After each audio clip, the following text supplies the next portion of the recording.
হামলা করার সাহস পায় নাই।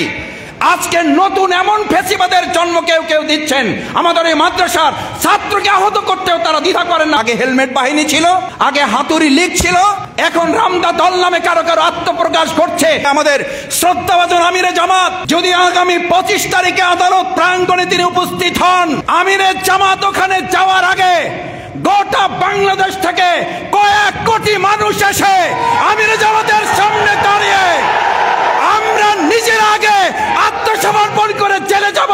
আমাদের আমিরে জামাতকে একটা স্পর্শ আমরা কাউকে করতে দেব না। আমাদের জীবনের প্রথম শুরু 2 বছর ভাষা কি ছিল? We are crying. কান্নার মাধ্যমে আমরা বুঝাতাম আমার ক্ষুধা লেগেছে, কান্নার মাধ্যমে বুঝাতাম আমার কষ্ট হচ্ছে। এই কান্না থেকে যে আল্লাহ সুবহানাহু ওয়া তাআলা আমাদেরকে আল্লামাহুল বায়ান আর রহমান তিনি পরিচয় দিচ্ছেন। সুতরাং এটি বান্দার জন্য, মানুষের জন্য আল্লাহর পক্ষ থেকে অনেক নিয়ামতের মধ্যে একটি বড় নিয়ামত।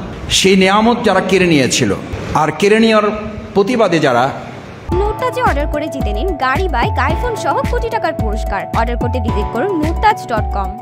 রাজপথে দাঁড়িয়ে বুকে গুলি ধারণ করেছিল, তারা মূল কথা কি বলেছিলেন? এটি অন্যায়, অন্যায়ের কাছে মাথা নত করব না। তার মানে 21 হচ্ছে অন্যায়ের কাছে মাথা নত না করা।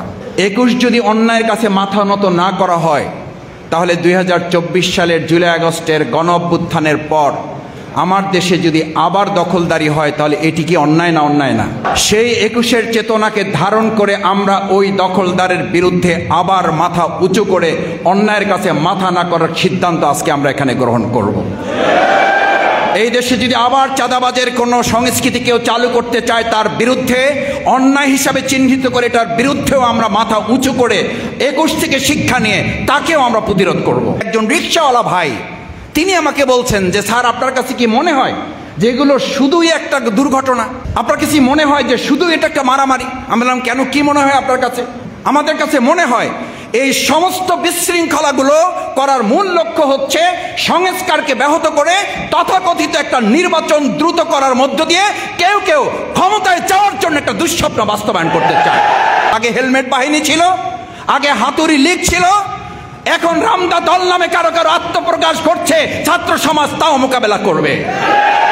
তামিরুল মিল্লাত কামিল মাদ্রাসার মতো একটা পবিত্র অঙ্গনে আমাদের মাদ্রাসার কোরআন ইলম বুকে ধারণ করা দাড়িওয়ালা একটা সভ্য ভদ্র একটা ছেলেকে গতকালকে আমরা দেখলাম ফেসবুকে, আমরা আহত হয়েছি।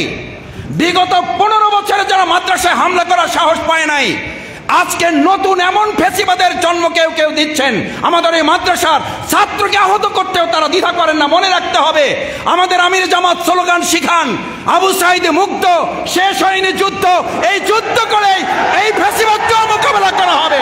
আমাদের শ্রদ্ধাভাজন আমিরে জামাত যদি আগামী 25 তারিখে আদালত প্রাঙ্গণে তিনি উপস্থিত হন, আমরা বর্তমান সরকারকে খুব স্পষ্ট করে বলছি, আমিরে জামাত ওখানে যাওয়ার আগে গোটা বাংলাদেশ থেকে কয়েক কোটি মানুষ এসে আমিরে জামাতের সামনে দাঁড়িয়ে আমরা নিজের আগে আত্মসমর্পণ করে জেলে যাব। আমাদের আমিরে জামাতকে একটা স্পর্শ আমরা কাউকে করতে দেব না। আমাদের আমিরে জামাতের কাছে কাউকে আসতে হলে আমাদের বুকের উপর দিয়ে আসতে হবে। তাই পরিস্থিতি অস্বাভাবিক করার আগে এটিএম আজহারুল ইসলামকে মুক্তির ব্যবস্থা করুন। 21 মানে মাথা নত না করা, 21 মানে অন্যায়ের কাছে আত্মসমর্পণ না করা।